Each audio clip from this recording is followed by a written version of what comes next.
bây giờ bạn hành chi rồi hết mà bọn một cường xóm bờ cường xóm đó thì mấy bà cường xóm rồi chia tay cả hóm mà miền xả so miền ẩm bal mà miền Prince Cha mà hai là miền Tắc Diễu mà hai là miền Chi mong muốn là ngày cường xóm mà giờ miền Chiสำหรับยังรวยไปเลยไตรนึกmà miền tầm đàm thông miền mà tiền mà lê miền nhây nâng miền sạc tâm mà bốn á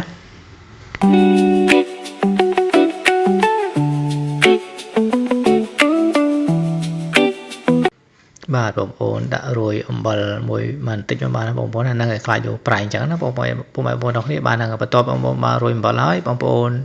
bà bông ôn chả xa so bông nó năng đã chả xa so chỗ một tại mà đó mốt bông ôn là năng ấy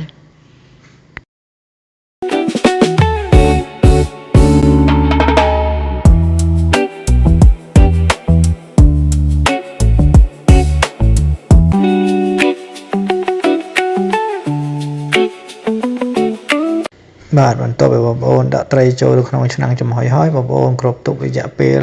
20ទៅ25នាទីបងប្អូនណាដើម្បីឲ្យសាច់ត្រីយើងឆ្អិនល្អអញ្ចឹងណាពុកម៉ែបងប្អូនទាំងអស់គ្នា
បាទបន្ទាប់ពីយើងស្រោចខ្លាញ់ទៅលើត្រីហើយបងប្អូនចាប់ផ្ដើមស្រោចទឹកស្អ៊ីវចូលវិញតែម្ដងបងប្អូនដល់គ្នាបានហ្នឹងហើយអញ្ចឹងមុននេះយើងដាក់ទឹកស្អ៊ីវឲ្យក្តៅសិនមុនណាហ្នឹងដើម្បីយើងយកមកស្រោចទៅលើត្រីអញ្ចឹងណាបងប្អូនដល់គ្នាបាទឥឡូវទឹកស្អ៊ីវយើងបានក្តៅហើយ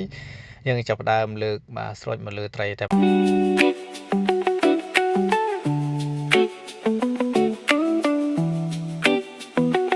បាទត្រីក្រហមចំហុយទឹកស្អ៊ីវបែបចិនគឺបានរួចរាល់ហើយពុកម៉ែបងប្អូនទាំងអស់គ្នាបានហ្នឹងហើយអញ្ចឹងសម្រាប់វីដេអូរបស់ខ្ញុំថ្ងៃហ្នឹងគឺមានតែប៉ុណ្្នឹងទេបងប្អូនណាបើសិនបងប្អូនបានមើលវីដេអូខ្ញុំហើយសូមបងប្អូនជួយចុច Subscribe Channel របស់ខ្ញុំម្នាក់មួយទៅដើម្បីទទួលបាននូវវីដេអូថ្មីៗបន្តទៀតបាទសូមអរគុណសូមជម្រាបលា